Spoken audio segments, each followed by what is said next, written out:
The September sky over Nebraska was a high, hard thing, scrubbed clean as a pane of blue glass by the wind that never seemed to stop blowing. That wind came down off the Rockies in long rolling waves, sweeping across seas of corn that stretched to every horizon, carrying the smell of dry grass, dust, and something older, the memory of buffalo and the ghosts of homesteaders who had staked their dreams on this unforgiving earth. In the town of Horace, population 847, the wind rattled the tin sign above the Rusty Spur Saloon and set the plastic banners outside the grain co-op snapping like rifle shots. Ben Carter stood on the sagging porch of his farmhouse, a quarter-mile down a gravel road that had more potholes than pavement, and watched the dust devils spin across his South 40 acres that had been in his family for 120 years, ever since his great-grandfather Ezra had traded a mule and a Winchester rifle for the deed. 40 acres that were now more weed than wheat, more rock than soil, more memory than hope. Ben was 53 years old, with a face that looked like the land itself, weathered, creased, resistant to easy smiles. His hands hung at his sides, thick-knuckled and stained with grease from the ancient John Deere tractor that had broken down again that morning. He'd spent the last 4 hours trying to revive the engine, but it was like trying to give CPR to a skeleton. Part of him knew it was time to let go. The bank had been sending letters for 6 months. The mortgage payments were $3,000 behind, and the offers from the agri-conglomerate down in Lincoln kept arriving in his mailbox like polite vultures. They'd pay him cash for the land, bulldoze the farmhouse, and plant another 1,000 acres of GMO corn that would be shipped to China or turned into ethanol. But Ben couldn't bring himself to sign the papers. His daughter Jessie had called from Omaha the night before, her voice crackling with long-distance static and worry. "Dad, you can't do this alone anymore. Come live with us. We have room. The kids miss you." He had grunted something non-committal, the way he always did, because the words to explain what this land meant were locked somewhere inside him, behind a door he'd forgotten how to open. This wasn't just dirt and grass. It was his mother's rose bushes that still bloomed every June, stubborn and crimson against the white clapboard. It was the spot by the creek where he taught Jessie to skip stones. It was the grave of his wife Ellen, who had died of cancer 10 years ago, buried under the big cottonwood tree where they'd had their first kiss. You didn't walk away from that. You didn't sell that to a corporation for a check you'd cash and then forget. So Ben Carter lit a cigarette, the last one in the pack, squinted into the setting sun, and made a decision that would either save him or finish him off. He was going to plant soybeans even though it was too late in the season, even though the soil was as dry as ash, even though every practical bone in his body screamed that he was being a fool. But sometimes, Ben thought, you had to embrace the folly of hope, because the alternative was a slow death by surrender. And Ben Carter had never been good at surrendering, even when it would have been the smartest thing he ever did. The following morning, Ben drove his battered Ford F-150 into Horace, the truck's engine coughing blue smoke like a dying man's last breaths. The town hadn't changed much in 50 years. The same brick storefronts, the same cracked sidewalks, the same American flag flapping over the post office, faded and frayed, but still flying. He parked outside Nelson's Feed Seed, a narrow establishment that smelled of molasses, burlap, and old wisdom. Silas Nelson, who had run the place since 1972, was stacking bags of chicken feed behind the counter, his movements slow and deliberate, like a man who had stopped hurrying sometime around the Reagan administration. Silas was 82, bald as an egg, with spectacles that magnified his pale blue eyes to an almost comical size. He looked up when the bell above the door jangled, and the smile that spread across his face was genuine but tinged with the kind of pity that Ben hated. "Benny boy," Silas said, wiping his hands on his apron. "Heard you had some trouble with the John Deere. You need parts, or you need prayer?" "I need seed," Ben said flatly, sliding a crumpled list across the counter. "Soybeans, late-season variety. I know it's a gamble, but I'm going to try a fall planting." Silas's bushy eyebrows rose halfway up his forehead. He adjusted his glasses and studied Ben as though he were a specimen under a microscope. "You're going to plant soybeans in September?" "Ben, the ground's hard as concrete. We haven't had measurable rain since July. The forecast calls for dry weather straight through October. You know what happens to late soybeans when the first frost hits?" "I know what happens," Ben said, his jaw tightening. "They die. But so does the farm if I don't do something." Silas let out a long, weary sigh that seemed to come from the very depths of his boots. He reached under the counter and pulled out a bottle of bourbon, unscrewed the cap, and poured 2 small shots into paper cups. He slid one to Ben. "Drink first," Silas said. "Then tell me what this is really about. You ain't got the money for seed, Ben. I know your accounts are frozen. I know the bank's circling. So why are you standing in my store, $500 short, talking about soybeans like there's some kind of miracle cure?" Ben stared at the bourbon, a golden amber liquid that caught the weak morning light. He didn't want to admit the truth, which was that he had no plan, no backup, no safety net. He was running on instinct and pride, the same fuels that had driven every Carter before him. His great-grandfather Ezra had broken this land with oxen and a steel plow, carving a farm out of the prairie while fighting off grasshoppers and drought and the loneliness that drove other men insane. His grandfather Henry had survived the Dust Bowl by eating dandelion greens and praying to a god he wasn't sure was listening. His father Jack had fought in Korea, come back with a leg full of shrapnel, and still managed to harvest a crop every fall until the year he died, clutching a handful of wheat like it was gold. Ben was the last of that line, and he felt the weight of every single one of them pressing down on his shoulders as he stood in that dusty feed store, trying to will a harvest into existence. He took the bourbon in one swallow, feeling it burn a path down his throat and warm the cold knot in his chest. "I'm not asking you to give me the seed for free, Silas," Ben said, his voice rough. "I'm asking you to trust me. I'll pay you back after the harvest.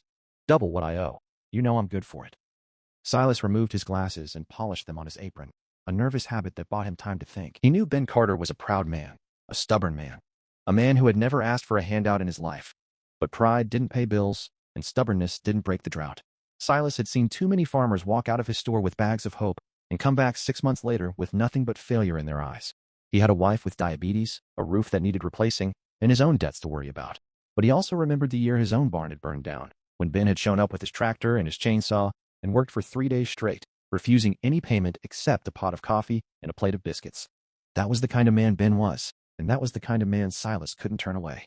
"All right, Benny," Silas said finally, putting his glasses back on and reaching for the ladder that led to the loft where the seed was stored.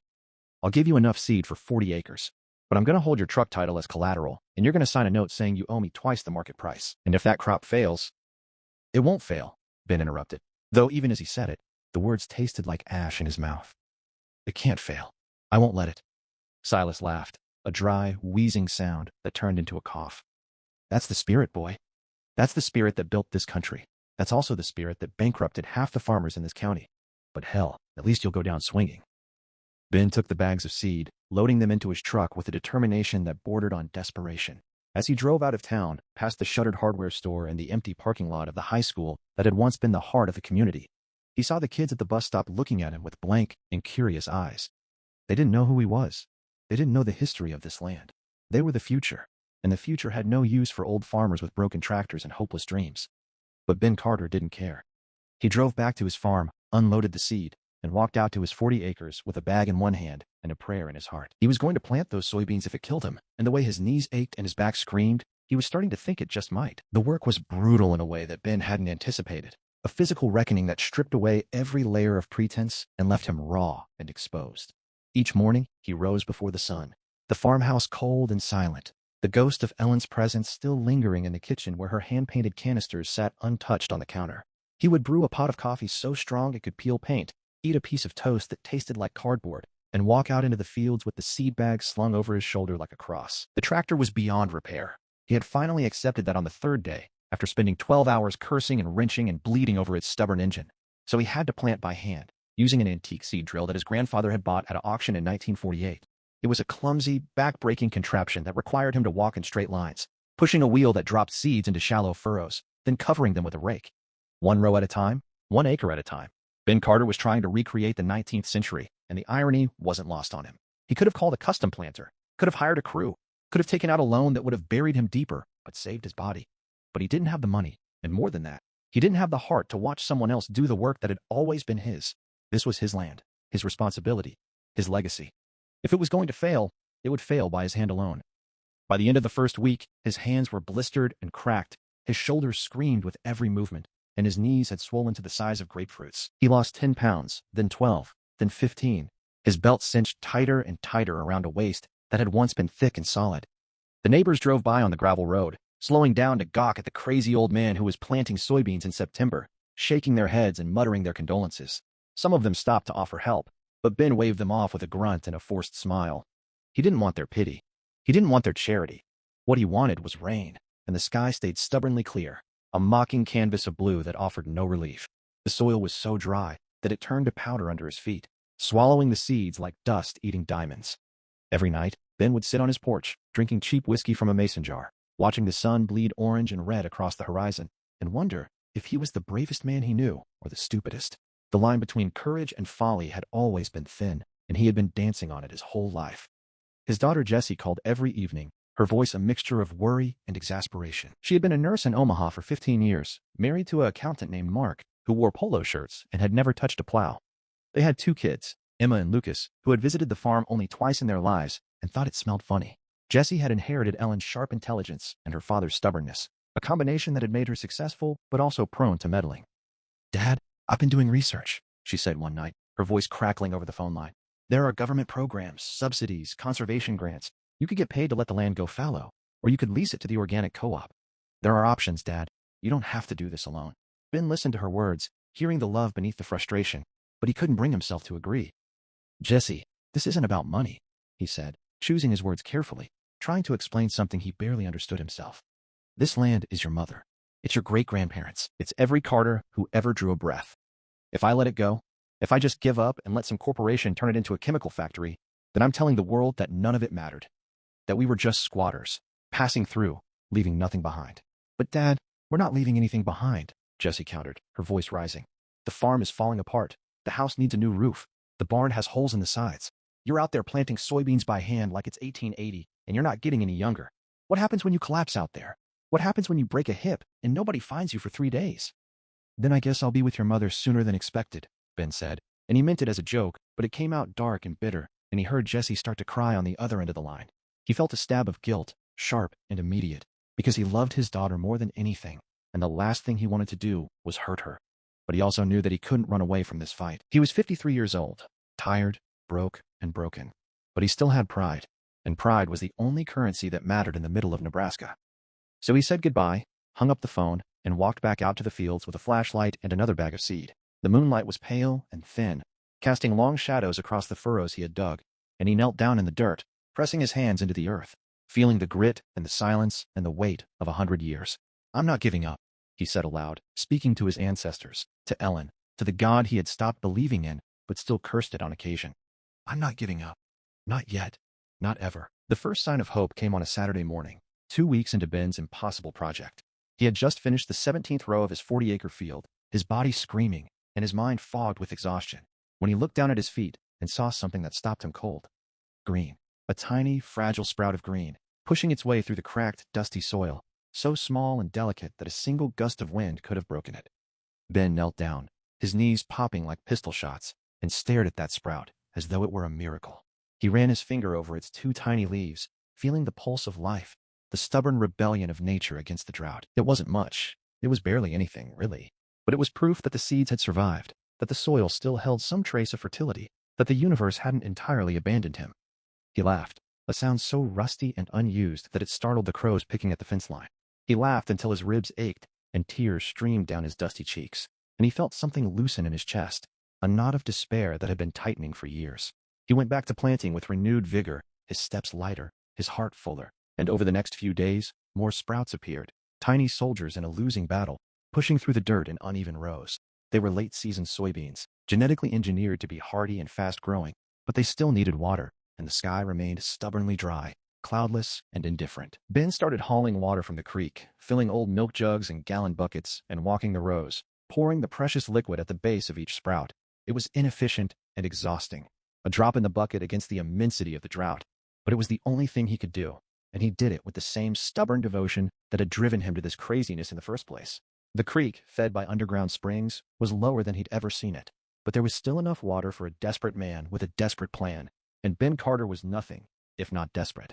By the 3rd week, the sprouts had grown to 6 inches tall, their leaves a vibrant green that stood out against the brown and yellow landscape like jewels set in tarnished metal.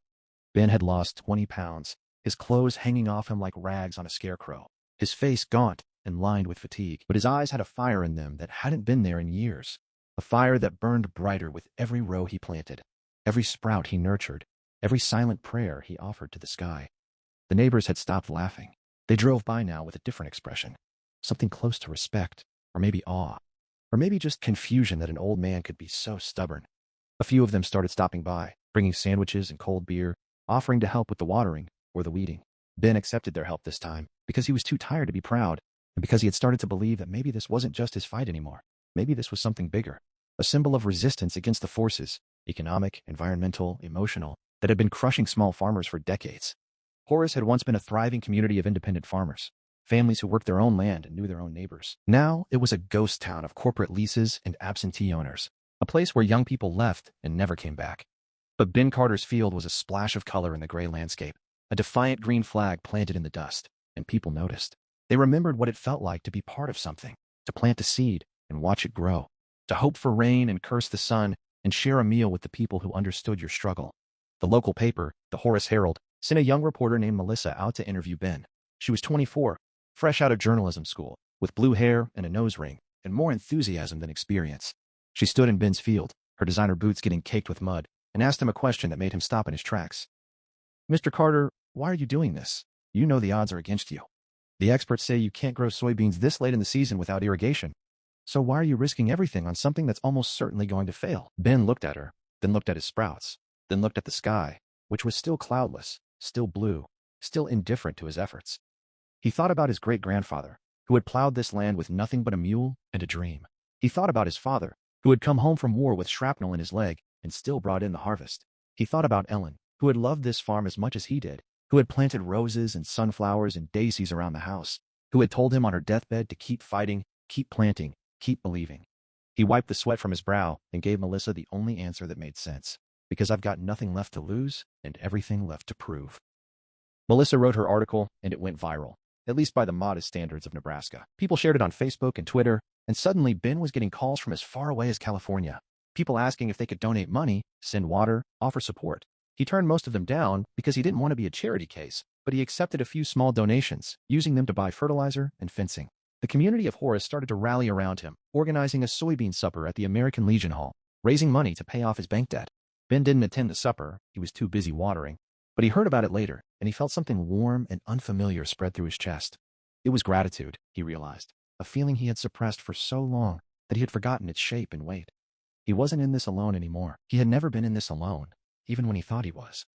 The truth, the hard and beautiful truth, was that people cared about him, about his farm, about the idea of one man standing up against the odds and refusing to back down. And that, Ben Carter realized, was worth more than any bushel of soybeans. But hope, as Ben Carter had learned over 5 decades of living, was a fragile and fickle thing. It could bloom in the morning and wither by noon, a flower that needed constant attention and never guaranteed a bloom. The third week of his planting, just when the soybeans were starting to look robust and the community was buzzing with a tentative kind of optimism, the sky finally did something, but not what Ben needed. A front swept down from Canada, pushing a band of thunderstorms ahead of it, and Ben stood on his porch, watching the lightning flicker across the plains like celestial fireworks. He thought it was salvation at last, the rain he had been praying for, the water that would nourish his sprouts and validate his gamble. He walked out into the field, arms outstretched, face lifted to the heavens, waiting for the first fat drops to hit his skin. But when the storm arrived, it brought not relief, but destruction. A dry, fierce wind preceded the rain, a wind that roared like a freight train and whipped the topsoil into a brown maelstrom that blotted out the sun. Ben watched in horror as his soybeans, his fragile, beautiful soybeans, were ripped from the ground by the gale, their tender stems snapping like twigs, their leaves torn to shreds and carried away into the swirling darkness. The rain came then, but it was too late, a deluge that beat down the survivors and turned the field into a muddy mess. Ben stood in the storm, letting the rain soak him to the bone, feeling the last fragments of his hope dissolve in the mud at his feet. It was over. After everything, after all the sweat and tears and sleepless nights, it was over. The storm passed within an hour, leaving behind a sky scrubbed clean and a field that looked like a battlefield. Ben walked the rows, counting the casualties, but the numbers were impossible to calculate because there was nothing left to count. The sprouts were gone, every single one of them, flattened and broken and swallowed by the mud. He knelt down in the muck, picked up a single surviving leaf, and held it in his palm like a dead bird. There were no tears left. He had cried them all in the weeks before, and now there was only an emptiness, a vast and hollow silence where his hope had once been. He went back to the house, stripped off his wet clothes, and poured himself a glass of whiskey so large that it would have made a sailor blush. He sat in the dark, the house creaking and groaning around him, and thought about all the ways he had failed. Failed Ellen, failed Jesse, failed his ancestors, failed himself. This farm had been his life, and he had let it slip through his fingers like water through a sieve. The bank would foreclose now. There was no way around it. He would have to sign the papers, sell the land, and spend the rest of his days in a small apartment in Omaha, watching from a distance as the bulldozers razed his home and the corporate farmers paved over his legacy. The thought made him physically sick, and he bent over, his stomach heaving, but nothing came out because he hadn't eaten in 2 days. The next morning, Silas Nelson came by to check on him, his old truck rattling up the gravel road. He found Ben sitting on the porch, staring out at the ruined field, a bottle of whiskey beside him and a look of total despair on his face. Silas didn't say anything at first. He just sat down on the porch steps, pulled out his own flask, and took a long drink. Then he spoke, his voice quiet and measured, the voice of a man who had seen too much to be surprised by tragedy. I know it looks bad, Ben, but it ain't over till it's over. It's over, Silas, Ben said, his voice flat and dead. The field is gone. The bank is coming. There's no way out. Silas shook his head slowly, a stubborn shake that reminded Ben of his own refusal to give up. You're wrong, boy. I've been farming this county for 50 years, and I've seen worse than this. You remember the hailstorm of '84? Took out every crop in 3 counties. People thought they were done, but they replanted. They pivoted. They found a way. That's what we do, Ben. We find a way. Ben laughed, a bitter, broken sound. Find a way? How? I've got no money, no equipment, no help. The season is almost over. I can't plant again. It's too late. Silas was silent for a long moment, staring at the ruined field with his pale, watery eyes. Then he reached into his pocket and pulled out a piece of paper, folded and creased and worn from handling. He handed it to Ben, who unfolded it with trembling hands. It was a letter, typed on official stationery from the University of Nebraska Agricultural Extension. It described an experimental program for drought-resistant late-season soybeans, a new hybrid strain that could survive cooler temperatures and shorter growing cycles. There was a contact number at the bottom and a note that read, "Limited seeds available for qualifying farmers. Application deadline, September 30th. Ben looked at the letter, then at Silas, his heart pounding against his ribs. Where did you get this? He asked, his voice barely a whisper. I've been holding on to it for a month, Silas admitted. I was going to give it to you when the time was right. I didn't want to get your hopes up too early, you know? But now, well, now seems like the right time. Ben stared at the letter, reading it again and again, feeling a flicker of something in his chest. Not hope, not quite, but a tiny ember that might, with enough care, be coaxed back into a flame. He looked at the field, at the mud and the ruin, and then at Silas, who was watching him with an expression of stubborn, unshakable faith. I don't know if I can do this again, Ben said, his voice cracking. I don't know if I have the strength. Silas reached over and gripped Ben's shoulder, his old hand surprisingly strong. You don't have to do it alone, Ben. You never did. We're all in this together. The whole town. That's the thing about America, boy. We don't let our people fall down without reaching out a hand. Now, you going to sit here feeling sorry for yourself, or are you going to make some calls and get those seeds? Ben took a deep breath, the first real breath he'd taken in hours. He looked at the letter, at the phone number, and he thought about his daughter, his neighbors, his ancestors. He thought about Ellen, who had always believed in him, even when he didn't believe in himself. He thought about the long line of Carters who had faced impossible odds and somehow, against all reason, prevailed. He reached for the phone, his hand shaking, and he started to dial. The new seeds arrived on a Thursday afternoon, shipped overnight from the university lab in Lincoln, packaged in sterile plastic bags that gleamed with scientific promise. Ben stood in the farmyard, holding the package as though it contained a holy relic, and felt something stir in his chest that he hadn't felt in years, genuine, unfiltered hope. The experimental strain was called Harvest King 3000, a name that sounded like a corporate marketing ploy, but was backed by years of rigorous research. It was engineered to mature in 75 days, to withstand drought conditions, and to resist the early frosts that usually killed late-planted crops. Ben read the instruction manual from cover to cover, absorbing every detail, treating the process like a sacred ritual.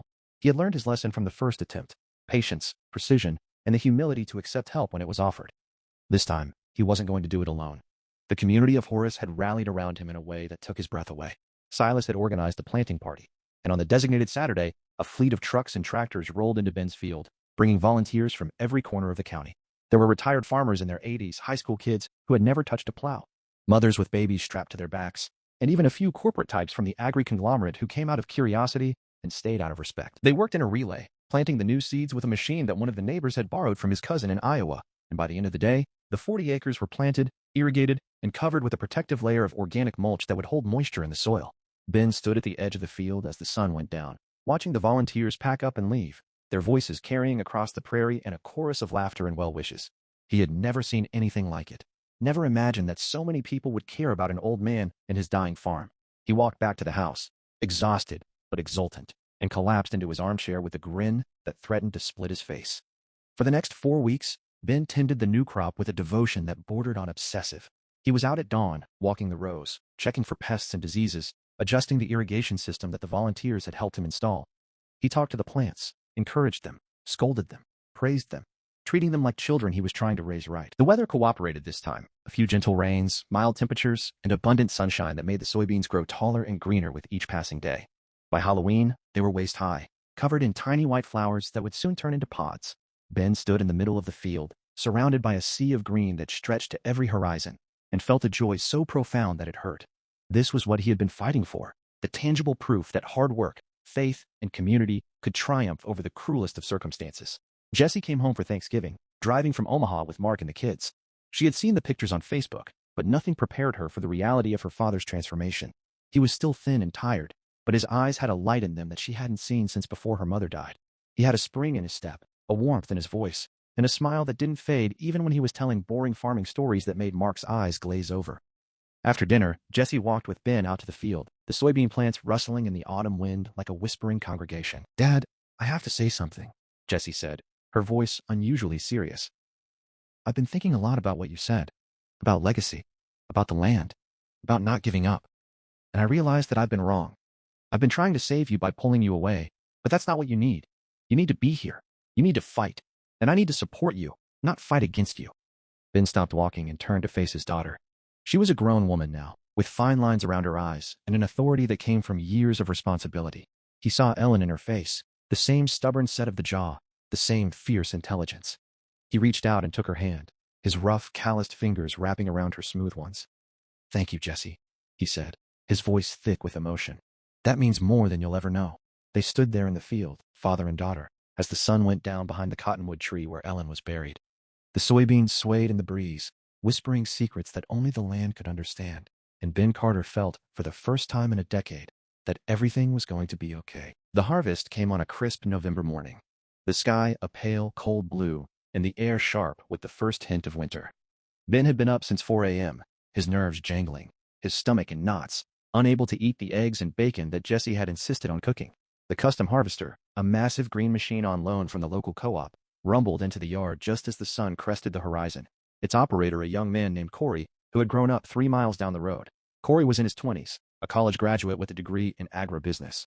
But he had come back to the farm because the land was in his blood, and he understood what this harvest meant to Ben. He gave a thumbs up through the window, started the engine, and began the slow process of rolling the combine through the first row of soybeans.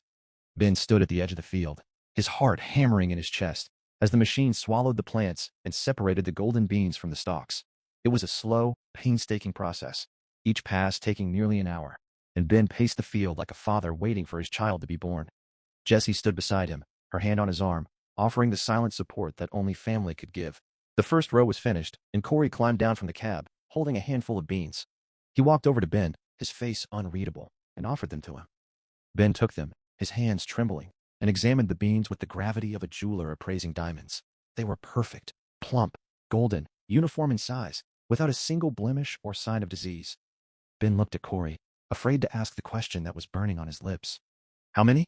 he asked, his voice cracking. "How many bushels?" Corey smiled, a wide, genuine grin that erased all the worry from Ben's heart. "We haven't finished yet, Mr. Carter, but I ran the estimate. If the rest of the field produces like this, you're looking at about 45 bushels an acre. That's above average for a normal season, let alone a late planting. You've got yourself a bumper crop." Ben couldn't speak. He couldn't breathe. He stood there, holding the beans, as tears streamed down his face. Tears of joy, relief, and profound, overwhelming gratitude. Jessie wrapped her arms around him, and they stood together, crying and laughing and holding on to each other like they would never let go. The harvest took 3 days, and by the end of it, the field was bare. The soybeans had been trucked to the co-op, and the farmyard was filled with neighbors who had come to celebrate. There was a potluck dinner, a bonfire, and an old man playing the fiddle on the porch. Ben circulated through the crowd, shaking hands, accepting hugs, and trying to find the words to express what he was feeling. But the words didn't come. They didn't need to. Everyone knew. Silas Nelson was the first to raise a toast, his glass of bourbon catching the firelight. "To Ben Carter," he said, his voice booming across the yard. "A man who taught us all what it means to never give up. A man who reminded us that this land is worth fighting for. A man who brought this community back together when we had forgotten we were a community at all. To Ben." The crowd echoed the toast, and Ben felt a warmth spread through him that had nothing to do with the fire. He looked at the faces around him, farmers, businessmen, school teachers, teenagers, and he saw the future, bright and full of promise. The bank debt was paid off, thanks to the bumper crop and the community donations. The farm was his again, free and clear, for the first time in a decade. And more than that, he had something that no corporation could ever take away. The knowledge that he had fought for his dream, that he had won, and that he had done it not alone, but with the help of everyone who believed in him. But the story didn't end with the harvest. Ben Carter had learned something over those long, brutal months. a lesson that went deeper than farming or soybeans. He had learned about the power of vulnerability, the strength that came from admitting he couldn't do it alone. He had been a proud, stubborn man, isolated and closed off, using his independence as a shield against the pain of loss and the fear of failure. But the drought, the storm, the failed first crop, those had broken down his walls and forced him to let people in. And in doing so, he had found a community that was willing to carry him and a peace that had eluded him for years. Over the winter, Ben started to rebuild the farmhouse. He fixed the leaky roof, replaced the rotting porch boards, and painted the clapboard a fresh, bright white. He planted a new rose bush in the spot where Ellen's had died, and he watched it take root and grow, its red blossoms a promise of renewal. He talked to the rose bush, told it stories about Ellen, about the old days, about the dreams they had shared.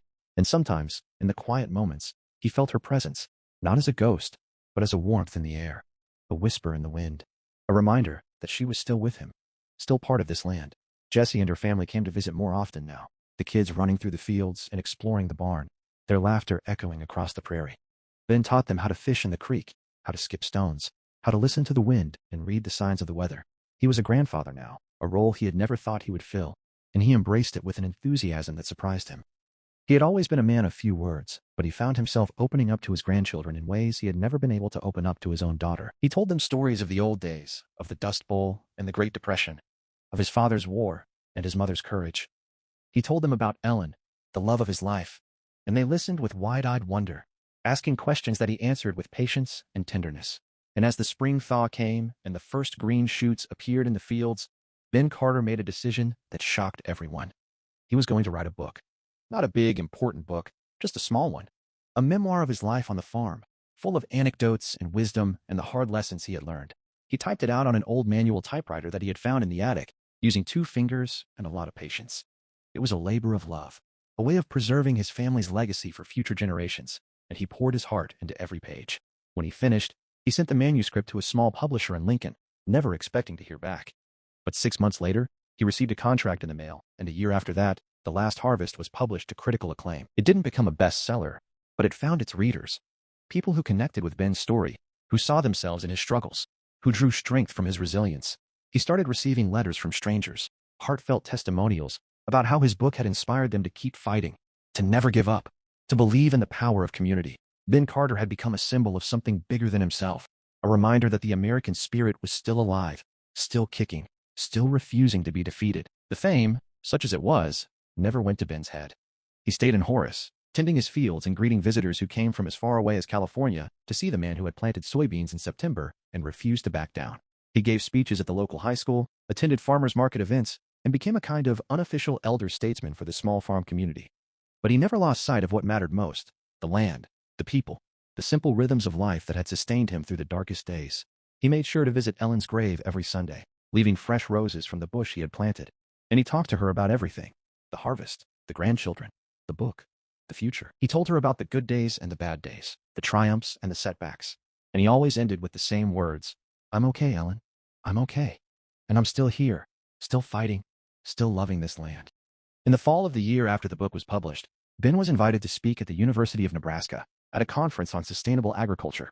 He stood at the podium, a weathered, tired old man in a worn-out jacket, and looked out at a room full of academics and students and activists.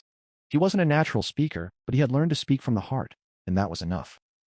"I'm not a hero," he began, his voice rough and unpolished.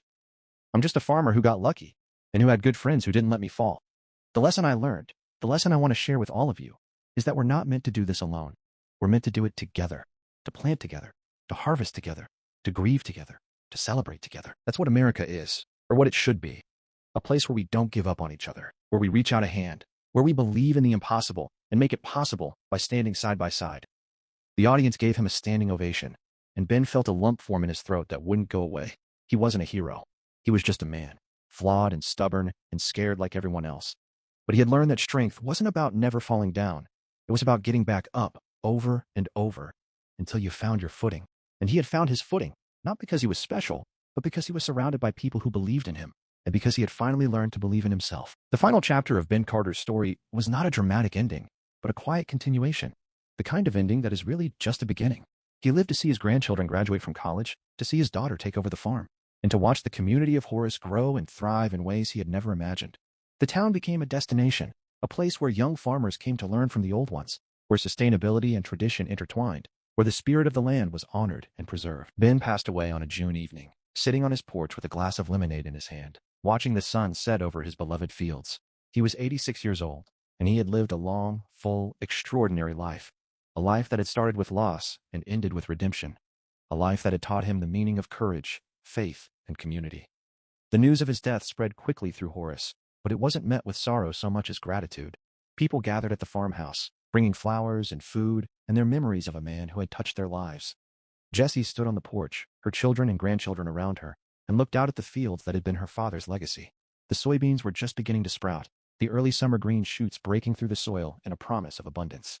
She remembered her father's words, the lesson he had taught her, that there was always hope, always a reason to keep going, always a community ready to carry you through the darkest times. She knelt down by the cottonwood tree, where her mother and now her father were buried, and she placed a hand on the earth.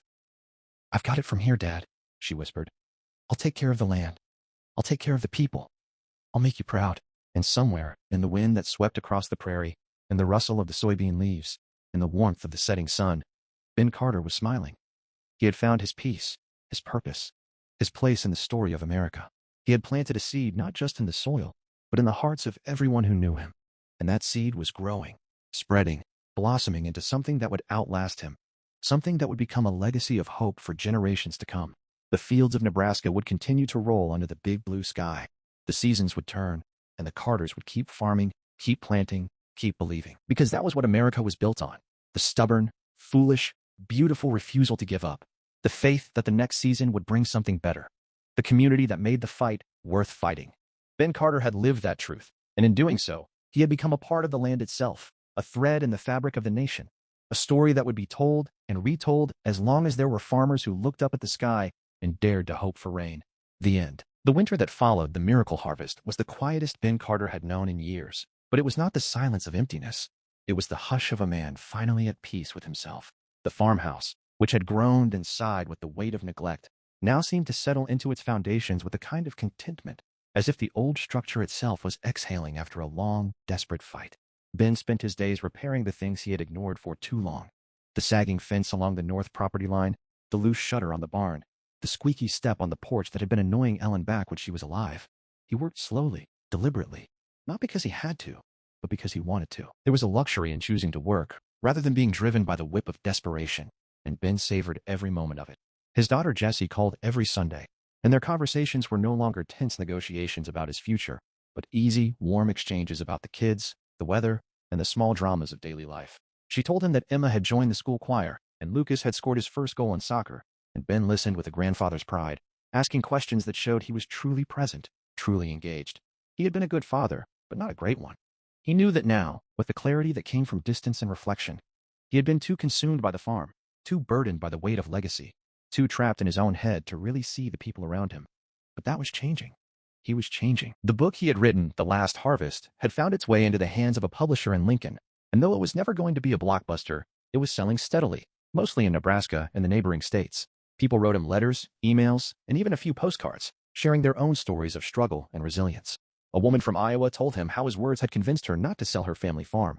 A young man from Kansas said he had decided to go back to school and study agriculture because of Ben's example. Ben read every single letter, and he wept at some of them, not because he was sad, but because he was moved. He had never thought of himself as an inspiration, just a stubborn old farmer who refused to quit. But the letters made him realize that his story had become something bigger than himself. He started giving talks at local community centers, not as a celebrity, but as a neighbor who had learned a few things the hard way. He spoke about the importance of community, the value of asking for help, and the terrible, beautiful necessity of hope. He didn't use notes, didn't prepare speeches. He just spoke from the heart, and people listened. The response was overwhelming, and Ben began to understand that his survival had not just been for himself, but for everyone who needed to see that it was possible to come back from the brink. The farm, too, was undergoing a quiet transformation. Ben had decided to convert 20 of his 40 acres into a community garden, a place where local families could grow their own vegetables and learn sustainable farming practices. It was a wild idea, the kind of thing the old Ben would have dismissed as sentimental nonsense. But the new Ben embraced it with enthusiasm. He reached out to the university extension program, got grants for seeds and equipment, and spent the early spring preparing the soil with a team of volunteers that included high school students, retired couples, and even a few corporate types who wanted to escape their offices for a few hours of honest work. The garden became a gathering place, a site of connection and collaboration, where people from all walks of life came together to plant, weed, and harvest. They shared recipes, told stories, and built friendships that crossed the usual boundaries of age, income, and background. Ben stood at the edge of the garden one Saturday morning, watching the volunteers work, and he felt a happiness so pure and simple that it almost hurt. He thought about the storm, the ruined crop, the despair that had nearly swallowed him whole, and he marveled at the strange, winding path that had led him to this moment. He hadn't just saved his farm. He had helped build something new, something that would outlast him, something that would nourish the community for years to come. Spring came to Nebraska with a vengeance that year, as if the land itself was eager to make up for the previous season's cruelty. The rains were plentiful but gentle, the temperatures mild, and the soil responded with an exuberance that took Ben's breath away. The community garden exploded into life. Rows of lettuce, kale, and spinach unfurled their leaves in a vibrant carpet of green. The tomato plants grew so tall and thick that they needed stakes twice as high as the ones Ben had prepared. The sunflower patch he had planted along the southern edge shot up like a golden army, their massive heads turning to track the sun across the sky. Ben walked through the garden every morning, his coffee mug in hand, greeting the volunteers who arrived before dawn to water and tend. There was a rhythm to the place now, a pulse of shared purpose that made every task feel meaningful. The garden was not just producing food, it was producing hope, connection, and a quiet but persistent joy that radiated outward into the wider community. The local grocery store agreed to buy the surplus produce, and the profits went back into the garden, funding new tools, better irrigation, and a small greenhouse that would extend the growing season. The project had become self-sustaining, a model that other small towns began to study and emulate. Ben received calls from mayors and community organizers in Kansas, Iowa, and even as far away as Montana, asking for his advice on starting their own community gardens. He gave it freely because he had learned that wisdom was not something to hoard, but something to share, to plant in other people's lives the way he had planted soybeans in his field. His daughter Jessie surprised him in May by announcing that she and Mark were moving back to Horace. The decision had been building for months, she explained. The city was wearing them down, the schools were overcrowded, and they wanted their children to grow up with the same sense of community that Ben had rediscovered. They had bought a small house on the edge of town, a fixer-upper with a big yard and a front porch that faced the prairie. Ben was speechless when he heard the news, his eyes filling with tears that he didn't bother to hide. He had always assumed Jessie would stay in Omaha, that the farm would be sold after he was gone, that the Carter legacy would end with him. But now, against all odds, the next generation was coming home. He helped them move in, carrying boxes and painting walls, his old body protesting, but his heart soaring. He taught Lucas how to plant a vegetable garden in their backyard, the same way he had taught Jessie when she was a little girl. He took Emma fishing in the creek, showing her the spots where the big catfish hid, telling her stories about her grandmother Ellen, who had loved that creek more than anyone.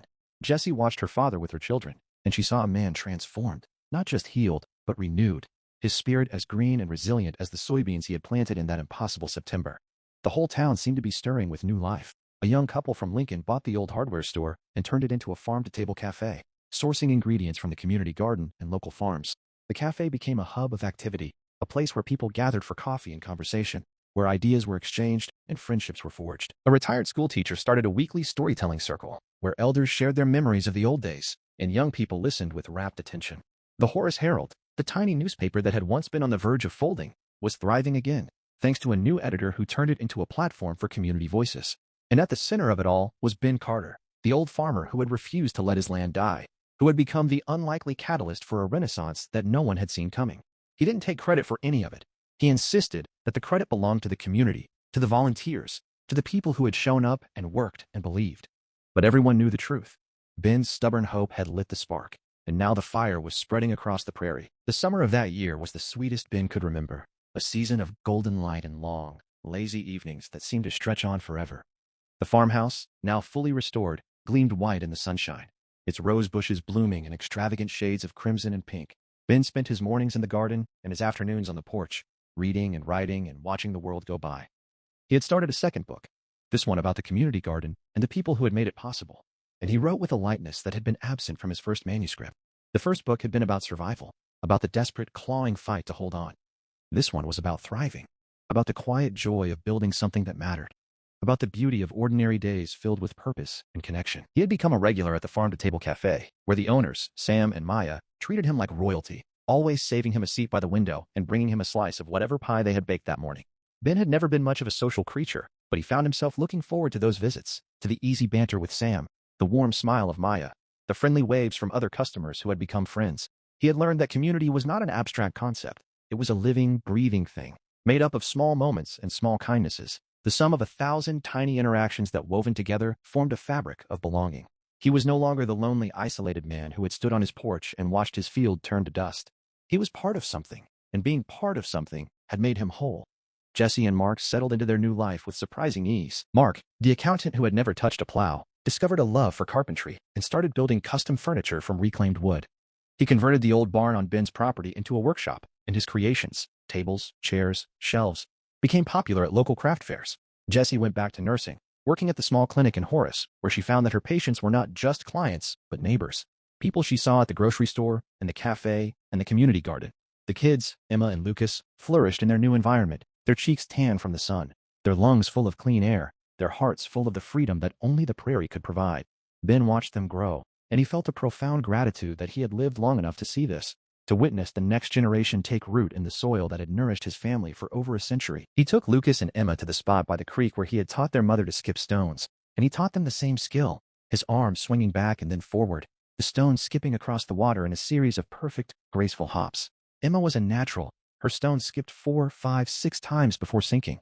Lucas struggled at first, but Ben was patient, showing him the angle, the flick of the wrist, the quiet confidence that came from knowing the water would receive your offering. When Lucas finally got a stone to skip 3 times, he let out a whoop of joy so pure that it echoed across the field. Ben wrapped an arm around his grandson's shoulder and felt a lump form in his throat. This was legacy, he realized. Not the land, not the buildings, not even the crops. It was moments like this. The passing of knowledge from one generation to the next, the quiet continuity of love and memory that bound a family together across time. He thought about his own father, who had taught him to fish in this same creek, and his grandfather, who had taught his father. The chain was unbroken, and now, thanks to Jesse's return, it would continue. Ben Carter had never been a religious man, but standing by that creek with his grandchildren, he felt something sacred, something that transcended the ordinary rhythms of life. It was the feeling of being part of a story that was bigger than himself, a story that had begun long before he was born and would continue long after he was gone. He was not the end of the line. He was a chapter in a long, rich narrative, and he had done his part to keep the story alive. The fall brought another harvest, but this year Ben approached it not with the desperate anxiety of the previous season, but with a calm, settled confidence. The community garden had produced an abundance of vegetables, enough to supply the cafe, the grocery store, and a new food bank that had been established in the basement of the town hall. The surplus was so great that Ben organized a harvest festival to celebrate the bounty and share it with the surrounding towns. The festival was held on the weekend of the autumn equinox, and the entire community turned out to help. There were stalls selling fresh produce and homemade jams. There were contests for the biggest pumpkin and the best pie. There was live music, played by a local band that had formed specifically for the occasion. Children ran through the fields in a game of hide and seek, their laughter carrying across the prairie like a song. Ben stood at the center of it all, a smile on his face that refused to fade, his heart full to bursting with gratitude and pride. He saw Silas Nelson in the crowd, the old feed store owner who had given him the seed when no one else would. Silas was 83 now, and his health was failing, but he had insisted on coming, hobbling on his cane, his eyes bright with the joy of the occasion. Ben walked over and clasped his old friend's hand, holding it longer than necessary, letting the silence speak the words that didn't need to be said. "Look what you started, Benny," Silas said, his voice cracking. "Look at all this." "I didn't start it," Ben replied. "You did. You gave me that seed. You gave me that letter. You gave me hope." Silas shook his head, a tear rolling down his wrinkled cheek. "Nah, I just handed you the tools. You built the dream." Ben didn't argue. He just stood there, his arm around his friend's shoulder, watching the festival swirl around them like a living tapestry of community and connection. The high school kids were serving hot dogs and lemonade. The retired couples were manning the game booths. The young mothers were pushing strollers and chatting. The old farmers were swapping stories and laughing at memories only they understood. It was a picture of small-town America at its best, the kind of scene that had once been common, but had grown increasingly rare in an age of isolation and fragmentation. And Ben Carter had played a part in creating it, not through grand gestures, but through small acts of faith and stubborn, unyielding hope. That evening, after the festival had wound down and the last of the volunteers had gone home, Ben walked out to his 40 acres. The field was bare now, the soybeans harvested and sold, but the soil was rich and dark, full of promise for the next season. He knelt down and pressed his palm into the earth, feeling its cool, crumbly texture, smelling its familiar, comforting scent. He thought about his great-grandfather Ezra, who had broken this land with oxen and a plow. He thought about his grandfather Henry, who had survived the Dust Bowl by eating dandelions and praying. He thought about his father Jack, who had come home from war with shrapnel in his leg and still managed to bring in the harvest. He thought about Ellen, his beloved Ellen, who had believed in him when no one else did, who had kept him going through the darkest years. And he thought about Jesse, Emma, and Lucas, the future of his family, the continuation of a legacy that was no longer about just one man or one farm, but about an entire community and the bonds that held it together. "We did it," he whispered to the earth. "We made it, and it's going to be okay. For all of us." The wind stirred across the prairie, carrying his words into the vast, star-filled sky. Ben stood up, brushed the dirt from his knees, and walked back to the farmhouse, his steps slow but steady, his heart at peace. He had come full circle, from despair to hope, from isolation to belonging, from a man who had nothing to a man who had everything that mattered. And as he closed the door behind him, he knew that whatever came next, he would face it with the same stubborn, foolish, beautiful faith that had carried him through the worst of times. He would never give up. Not now. Not ever. The final chapter of Ben Carter's story unfolded with the quiet grace of a prairie sunset, gradual and radiant, leaving behind a glow that lingered long after the sun had disappeared below the horizon. He lived to be 91 years old, a long life by any measure, and when he passed away on a warm June evening, it was with the peace of a man who had finished his work and was ready to rest. He was found on the porch in his favorite rocking chair, a glass of lemonade still half full beside him, his eyes closed and a gentle smile on his face. The doctor said it was a heart attack, sudden and painless, and everyone agreed that it was the way Ben would have wanted to go. Sitting on his porch, looking out at his fields, surrounded by the land he had loved and the memories that had shaped him. The funeral was held on a perfect summer day, the sky a deep, unbroken blue, the prairie stretching to the horizon in a sea of green. The church in Horace was too small to hold all the mourners, so the service was moved to the community garden, where hundreds of people gathered to say goodbye to the old farmer who had become a legend. Silas Nelson, now 92 and confined to a wheelchair, gave the eulogy, his voice thin but strong, carrying across the crowd with the authority of a man who had known Ben for 50 years. "Ben Carter was the most stubborn man I ever met," Silas began, and the crowd laughed, because they all knew it was true. But that stubbornness, that refusal to give up, that rock-headed insistence on planting hope when everyone else had given up, that's what saved him. And in saving him, it saved all of us. He taught us that we are stronger together than we are alone. He taught us that hope is a seed that needs to be planted, watered, and nurtured, not just for ourselves, but for everyone around us. He taught us what it means to be a community, what it means to be neighbors, what it means to be Americans. And I, for one, am deeply, profoundly grateful to have called him my friend. There wasn't a dry eye in the crowd when Silas finished, including Silas's own. Jessie stood at the front, her children on either side of her, her husband Mark's hand on her shoulder.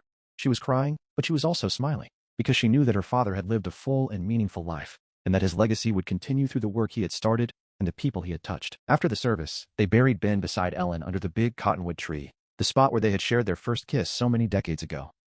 Jessie placed a handful of soybeans on his grave, the same kind he had planted in that impossible September, and she whispered to him, "Rest now, Daddy.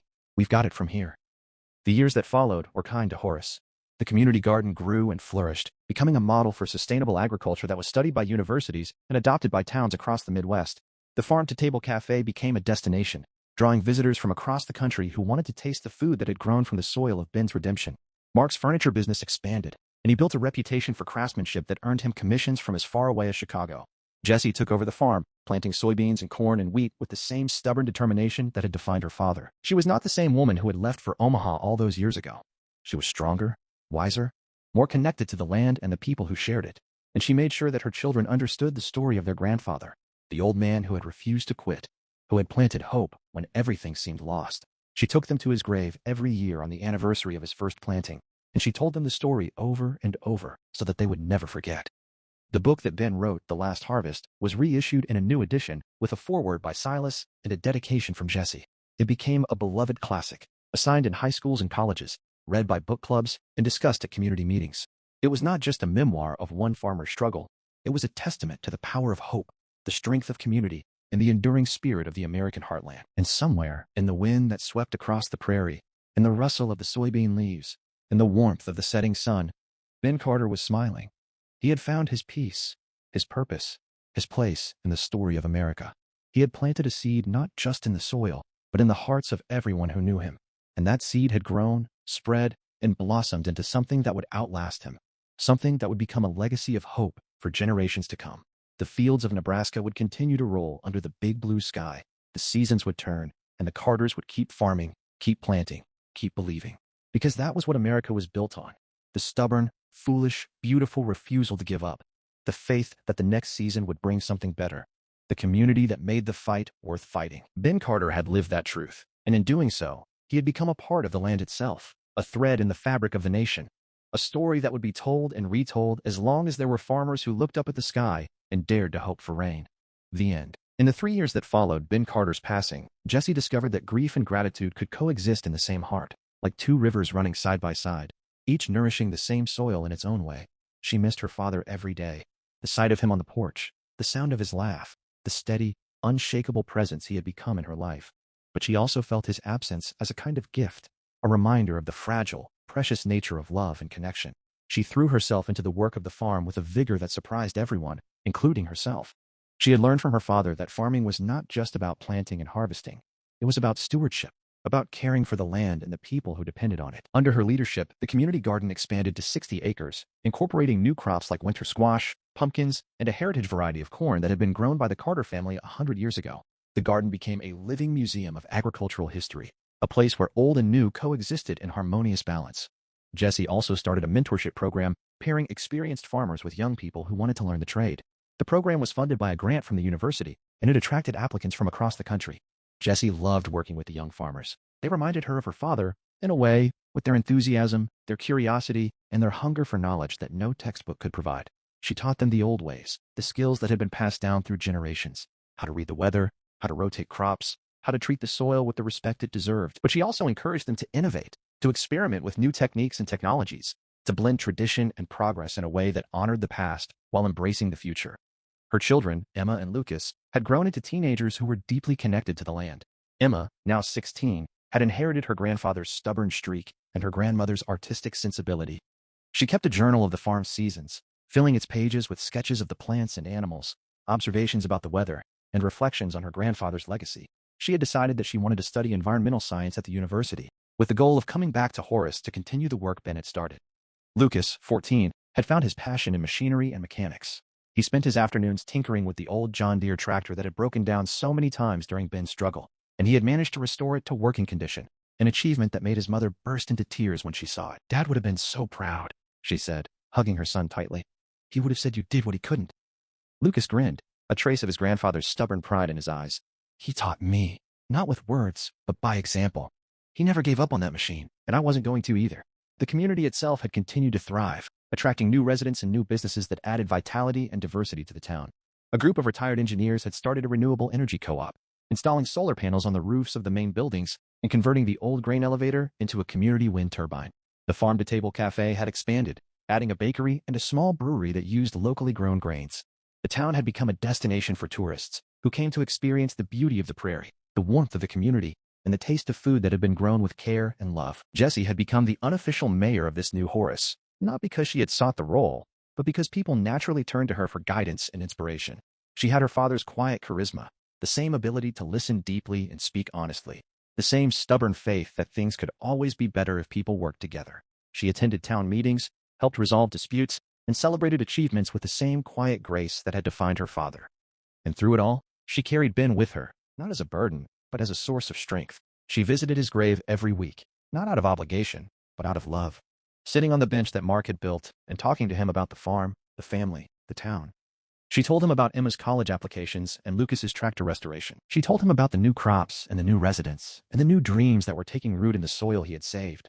She told him about the challenges too: the dry spell in May, the pest infestation in July, the constant struggle to balance tradition and innovation. And every time she walked away from that grave, she felt a little lighter, a little stronger, a little more ready to face whatever came next.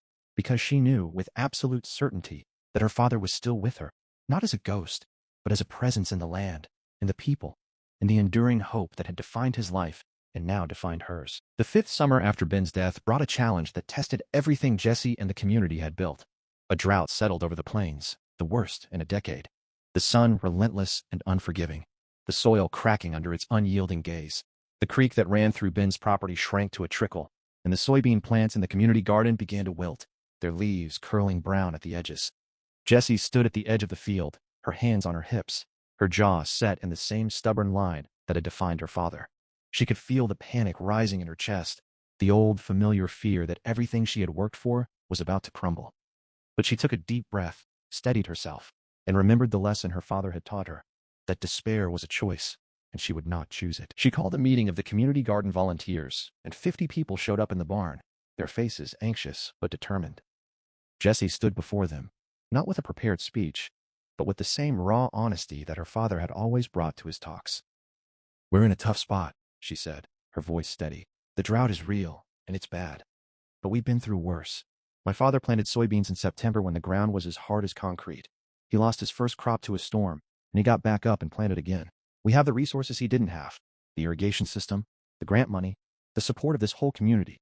We are not going to let this drought beat us. We are going to fight, just like he did, and we are going to win."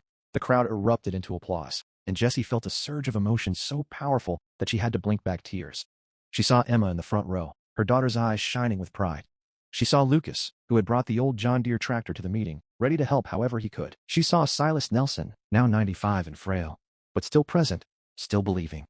And she knew, with a certainty that felt almost sacred, that her father was watching over them all. The response was immediate and overwhelming. The volunteers organized a water rotation system, using the community's collective resources to irrigate the most vulnerable crops. The retired engineers who had built the solar panels designed a new water catchment system that harvested moisture from the night air. The high school students set up a social media campaign that raised funds for new drought-resistant seeds. The farm-to-table cafe donated a portion of its profits to cover the cost of additional irrigation. And at the center of it all was Jessie, coordinating, encouraging, leading with the same quiet determination that had defined her father.